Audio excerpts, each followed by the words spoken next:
नमस्कार दोस्तों, OCN network में आपका स्वागत है।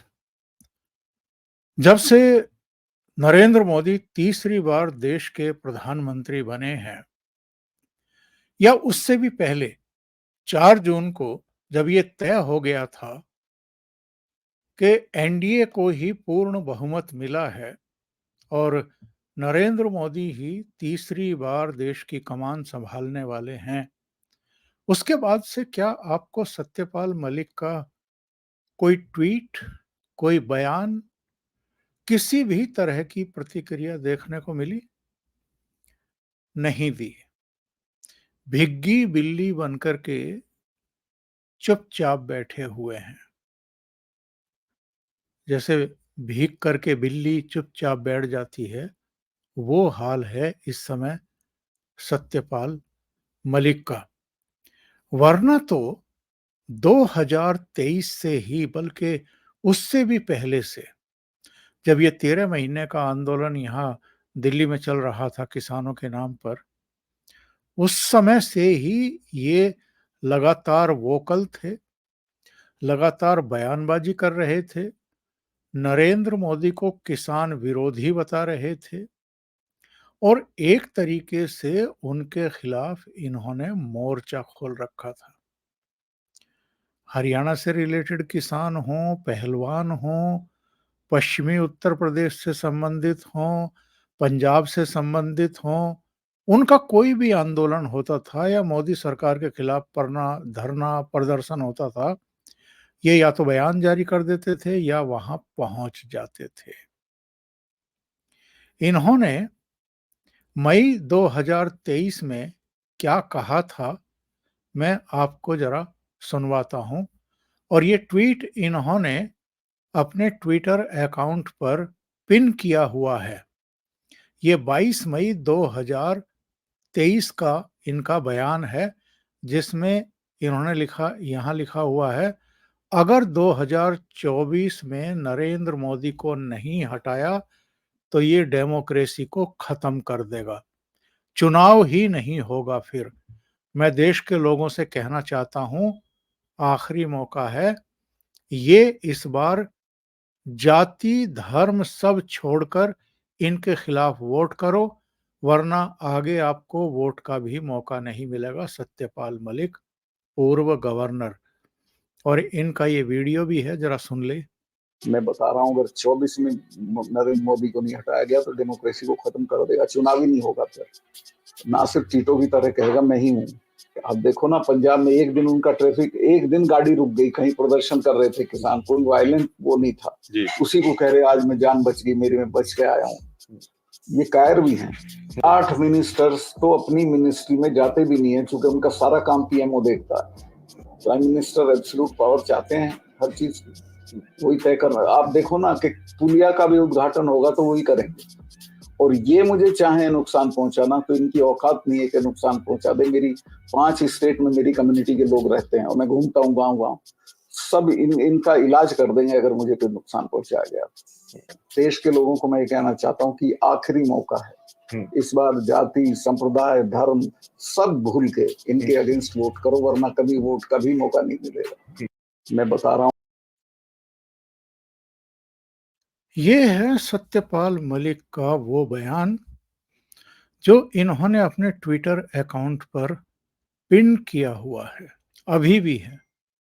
लेकिन जिस दिन से रिजल्ट आए हैं, और अब तो प्रधानमंत्री मोदी ने शपथ भी ग्रहण कर ली है, हालांकि शपथ ग्रहण से पहले सत्यपाल मलिक की जबान बोलने वाला एक और आदमी था। बल्कि हम अगर ये कहें कि सत्यपाल मलिक इन्हीं की जबान बोल रहे थे तो कुछ भी गलत नहीं होगा।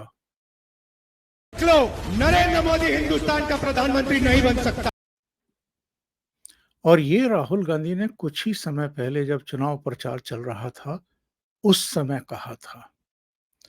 लेकिन आप और हम जानते हैं, नरेंद्र दामोदर दास मोदी ईश्वर की शपथ लेता हूं कि मैं विधि द्वारा स्थापित भारत के संविधान के प्रति सच्ची श्रद्धा और निष्ठा रखूंगा। मैं भारत की प्रभुता और अखंडता अक्षुण्ण रखूंगा। मैं संघ के प्रधानमंत्री के रूप में अपने कर्तव्यों का श्रद्धापूर्वक और शुद्ध अंतःकरण से निर्वहन करूंगा। तो राहुल गांधी और सत्यपाल मलिक नरेंद्र मोदी को तो नहीं रोक पाए साहब। सत्यपाल मलिक लोगों से कह रहे थे, किसानों से कह रहे थे, जाटों से कह रहे थे कि और धमकी दे रहे थे कि मेरा तो ये कुछ बिगाड़ नहीं सकते, कुछ उखाड़ नहीं सकते। 5 राज्यों में मेरी कम्युनिटी के लोग हैं और पता नहीं क्या कर देंगे नरेंद्र मोदी का। और राहुल गांधी कह रहे थे कि नरेंद्र मोदी अब प्रधानमंत्री नहीं बन सकते। और यही जबान किसने बोली थी जरा याद करिए। इन्हीं की पार्टी के मणिशंकर अय्यर ने कहा था कि मैं लिख करके देता हूं कि नरेंद्र मोदी प्रधानमंत्री नहीं बनेंगे, नहीं बनेंगे, नहीं बनेंगे। और 2014 में नरेंद्र मोदी प्रधानमंत्री बने, 2019 में बने और अब 2024 में भी नरेंद्र मोदी देश के प्रधानमंत्री बन चुके हैं, वो शपथ ग्रहण कर चुके हैं। मैं आपको इस कार्यक्रम के माध्यम से आज ये बताना चाहता हूं कि नरेंद्र मोदी 2024 में तीसरी बार देश की कमान ना संभालें, प्रधानमंत्री ना बने, इसके लिए क्या-क्या षड्यंत्र रचे गए थे। और वो ऐसे षड्यंत्र थे जिनसे पता चलता है कि कितनी गहरी साजिश थी। अब ये भी दबा छिपा नहीं है कि ये लोग किनके इशारों पर लगे हुए थे। कौन सी ताकतें हैं देश के भीतर भी और देश के बाहर भी जो नहीं चाहती थी कि नरेंद्र मोदी के हाथों में ही कमान आए। वरना एक दौर था जब सत्यपाल मलिक को नरेंद्र मोदी और अमित शाह ने ही गवर्नर बनाया था। और जब गवर्नर बनाया था तो बड़े प्रफुल्लित थे। जब भी दिल्ली आते थे तो नरेंद्र मोदी का अभिनंदन करते थे। नरेंद्र मोदी जब बिहार के दौरे पर जाते थे तो हवाई अड्डे पर प्रोटोकॉल के मुताबिक भी राज्यपाल के तौर पर वहां उनकी अगवानी करते थे और दिल्ली आकर के नरेंद्र मोदी से मिलते थे। लेकिन अतीत में ऐसी कौन सी घटनाएं हुई कि सत्यपाल मलिक जैसे ही गवर्नर पद से रिटायर हुए वैसे ही उन्होंने नरेंद्र मोदी के खिलाफ एक पूरी मुहिम छेड़ दी और आग उगलनी शुरू कर दी। और उस समय ये तथाकथित किसान आंदोलन जो 13 महीने तक दिल्ली में चलाया गया था उसकी आड़ लेकर के या उसको ढाल बना करके इन्होंने ये सारा नाटक नौटंकी शुरू किया। लेकिन नरेंद्र मोदी को तो ये नहीं रोक पाए। और ये नरेंद्र मोदी के साथ साथ दूसरे चित्र में जयंत चौधरी का भी मैंने फोटो दिया है शपथ लेते हुए, जो चौधरी चरण सिंह के पौत्र हैं, अजीत सिंह के बेटे हैं। और यह चित्र मैंने इसलिए दिया है कि सत्यपाल मलिक जो है वो ये कहते हैं कि साहब चौधरी चरण सिंह जो हैं वो मेरे राजनीतिक गुरु रहे हैं। और जिनको ये दावा करते हैं कि चरण सिंह मेरे राजनीतिक गुरु रहे हैं, उन्हीं चौधरी चरण सिंह के पौत्र जयंत चौधरी के भारतीय जनता पार्टी के साथ जाने पर इन्होंने किस तरह के बयान दिए हैं कि 2024 में नरेंद्र मोदी को रोको और इनके खिलाफ वोट दो। तो ये कैसे चौधरी चरण सिंह इनके राजनीतिक गुरु थे कि ये जयंत चौधरी और नरेंद्र मोदी के गठबंधन को हराना चाहते थे। मैं आपको ये बताता हूं कि इन्होंने क्या-क्या नहीं किया इस बीच। इनके बहुत सारे ट्वीट देखिए आप क्या है। ये ऊपर वाला तो मैंने आपको वीडियो में सुनवा दिया है, नीचे देखिए क्या इन्होंने लिखा है। गोले दागे, गोलियां मारी, लठ बरसाए और वाटर कैनन में केमिकल घोलकर किसानों के ऊपर चलाया था भाजपा सरकार ने। अपना हक मांगने आए किसानों पर बहुत बुरा जुल्म किया था, जुल्म। मेरे प्यारे हरियाणा, पंजाब, दिल्ली वासियों, आज अपने वोट का प्रयोग भाजपा के खिलाफ जरूर करना। किसानों की हत्यारी इस मोदी सरकार को उखाड़ फेंको। सत्यपाल मलिक, पूर्व गवर्नर। एक और देखिए, 3 ट्वीट हैं ये इनके। मैं आपको एक ये पुलवामा का जरा देखिए इन्होंने क्या लिखा है। पुलवामा वाले ट्वीट में ये लिखते हैं कि सत्ता के लालची भेड़ियों ने 5 साल पहले आज ही के दिन 14 फरवरी 2019 को पुलवामा हमले में हमारे 40 जवानों को अपनी वोटों की राजनीति की खातिर मरवा दिया था। पुलवामा हमले में शहीद सीआरपीएफ के अमर वीर जवानों को कोटि कोटि नमन। सत्यपाल मलिक, पूर्व। और एक किसान का फोटो लगा करके ये लास्ट वाले पेज पर देखिए। मेरे प्यारे देशवासियों, आप सभी को नमस्कार। जैसा कि आप सबको पता है, कल 26 अप्रैल को दूसरे चरण का मतदान है। कल वोट डालने वाले सभी मतदाताओं से मेरी अपील है कि मतदान से पहले ये वीडियो जरूर देखें और आपके साथ हुए इस अन्याय का बदला कल वोट की चोट से लेना। ऐसे अनगिनत चुनाव के दौरान इन्होंने इंटरव्यू दिए, इन्होंने ट्वीट जारी किए, इन्होंने मतदाताओं से अपील जारी करी। और इसमें तो देखिए कमाल कर दिया। इसमें जो केएल शर्मा अमेठी से अपना नॉमिनेशन दाखिल कर रहे हैं उसका चित्र लगाया इन्होंने और ये ट्वीट किया। कांग्रेस पार्टी ने लोकसभा सीट अमेठी से बहुत ही साधारण से कार्यकर्ता को अपना उम्मीदवार घोषित किया है। मुझे उम्मीद है कि वो भारी मतों से विजयी होंगे। और इधर राइट साइड में जरा देखिए, इन्होंने एक जयपुर ग्रामीण से जो प्रत्याशी था कांग्रेस का, उसको अपने बगल में बैठा करके और ये अपील जारी की थी। धनखड़ के बारे में, जो उपराष्ट्रपति हैं, उनके बारे में इन्होंने बहुत आपत्तिजनक ट्वीट जारी किया था। जगदीप धनखड़ देश के सर्वोच्च पदों में से एक पद पर बैठे हैं और उनकी मिमिक्री हुई तो उन्होंने इसे जाट समाज और किसान कौम का अपमान बता दिया। 13 महीने वाले किसान आंदोलन में किसान जब दिल्ली की सड़कों पर तानाशाह सरकार के खिलाफ बैठे थे तो धनखड़ जो है वो चुप बैठे हुए थे। और ऊपर देखिए क्या लिखा है कि झुका हुआ जाट और टूटी हुई खाट किसी काम की नहीं है। ये है सत्यपाल मलिक। और जरा ये देखिए कि जब ये महिला पहलवान जंतर मंतर पर बैठी थी तो सत्यपाल मलिक और चौधरी वीरेंद्र सिंह उस समय भारतीय जनता पार्टी में ही हुआ करते थे, किस तरीके से जंतर मंतर पर पहुंच गए थे।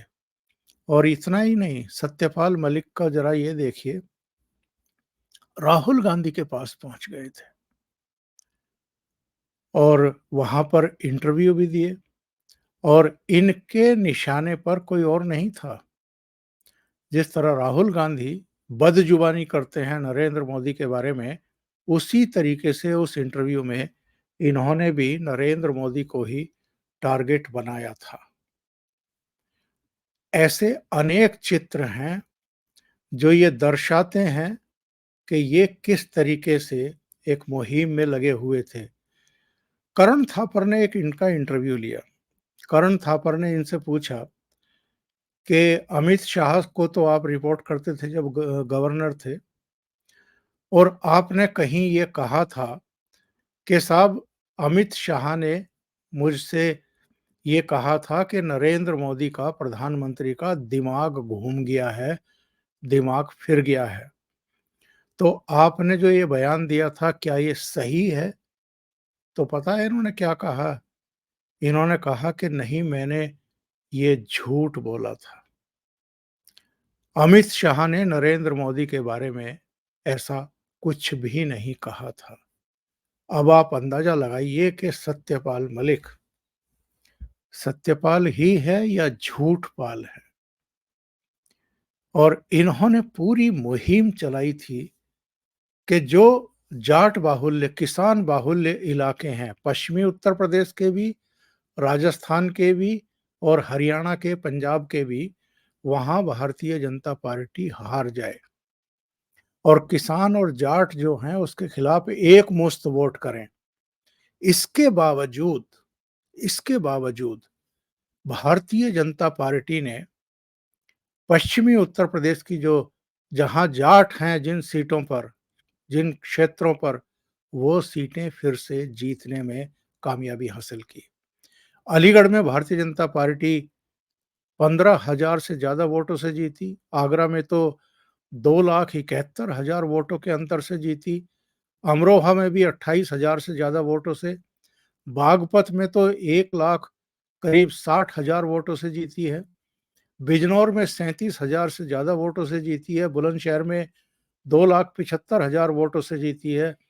फतेहपुर सीकरी में 43,000 से जीती है। गौतम बुद्ध नगर में 5,59,000 के अंतर से, गाजियाबाद में 3,36,000 के अंतर से, हाथरस में भी करीब 2.5 लाख के अंतर से, मथुरा में तो करीब करीब 3 लाख के अंतर से, मेरठ शहर में जरूर, मेरठ मवाना सीट पर जरूर उसको भारी मुश्किलों का सामना करना पड़ा क्योंकि समीकरण ऐसा फंस गया था, लेकिन वहां भी वो जीती 10,000 से ज्यादा वोटों के अंतर से। इसी तरीके से हरियाणा की 5 सीटें उसने जीती, भारतीय जनता पार्टी ने। कुरुक्षेत्र में 29,000 से ज्यादा वोटों से। करनाल की तो मनोहर लाल खट्टर ने करीब 2,32,000 के अंतर से। भिवानी महेंद्रगढ़ सीट से धर्मवीर सिंह ने 41,000 के अंतर से। राव इंद्रजीत सिंह ने गुड़गांव सीट करीब 75,000 के अंतर से, और फरीदाबाद में कृष्णपाल गुर्जर ने 1,72,000 वोटों से जीतने में कामयाबी हासिल की। हाँ, इनका दुष्प्रचार कह लीजिए, किसान आंदोलन का असर कह लीजिए, महिला पहलवानों का जंतर मंतर पर धरना प्रदर्शन और मोदी सरकार के खिलाफ विश्वमन कह लीजिए, और ये उस समय पता भी चल गया था कि भूपेंद्र सिंह हुड्डा का परिवार उनके पीछे है और उनका टारगेट लोकसभा चुनाव हो ना हो, पर आने वाले विधानसभा चुनाव हैं और वो फिर से हरियाणा में वापसी करना चाहते हैं, नरेंद्र मोदी और भारतीय जनता पार्टी को बदनाम करके। पश्चिमी उत्तर प्रदेश की जो सीट भारतीय जनता पार्टी इस बार लूज कर गई, उनमें कैराना 69,000 के आसपास वोटों से वो हार गई। मुरादाबाद की सीट हारी 1,05,000 वोटों से। मुजफ्फरनगर में संजीव बालियान हारे 24,000 वोटों से, 24-25,000 वोटों से। सहारनपुर सीट जो पिछली बार मायावती जीती थी, इस बार कांग्रेस जीत गई और इमरान मसूद वहां से 64,000 वोटों से जीते। और संभल में भी जियाउर रहमान जीते, जो बर्क के बेटे हैं, करीब करीब 1.25 लाख वोटों से ये जीत गए। और कहीं ना कहीं इन सारे दुष्प्रचार का, बयानबाजी का, धरने प्रदर्शन का, किसान आंदोलन का, इन सब का असर हरियाणा पर भी दिखाई दिया, जहां सिरसा सीट कांग्रेस जीत गई। इसके अलावा अंबाला जीत गई, हिसार जीत गई, सोनीपत जीत गई और रोहतक सीट जीत गई। रोहतक से तो दीपेंद्र हुड्डा ने 3,45,000 वोटों से जीत दर्ज की। सोनीपत में जरूर कांग्रेस के कैंडिडेट सतपाल ब्रह्मचारी का जीत का अंतर करीब 21,816 का रहा। पर हिसार से अगेन 63,000 वोटों से जेपी जीते और अंबाला में वरुण चौधरी इनके कैंडिडेट 49,000 वोटों से जीते और सैलजा ने तो 2,68,000 वोटों से जीत दर्ज की। तो इन्होंने कोई कसर बाकी नहीं छोड़ी थी कि नरेंद्र मोदी चुनाव हारे और कांग्रेस को ये मदद करें। लेकिन जब से इनको पता चला कि साहब नरेंद्र मोदी ही तीसरी बार फिर से प्रधानमंत्री बनने जा रहे हैं, इनके लाख घोड़े दौड़ाने के बावजूद, तब से भीगी बिल्ली बन करके चुप्पी साध करके बैठ गए हैं। कोई बयान अब नहीं आ रहा है। अभी के लिए इतना ही। बहुत बहुत धन्यवाद। अगर आपको ये चैनल और इसके कंटेंट पसंद आ रहे हैं तो लाइक करें, कमेंट करें, वीडियो को शेयर करना ना भूलें। अभी तक अगर आपने ये चैनल सब्सक्राइब नहीं किया है तो सब्सक्राइब कर लें और साथ में लगे बेल आइकॉन को दबा दें ताकि आगे आने वाले वीडियो और उनके नोटिफिकेशन आप तक पहुंचते रहें। आप चैनल को अगर कंट्रीब्यूट करना चाहते हैं तो वीडियो के नीचे लिंक दिए हुए हैं, वहां जा करके आप अपना कंट्रीब्यूशन दे सकते हैं। बहुत बहुत धन्यवाद। नमस्कार।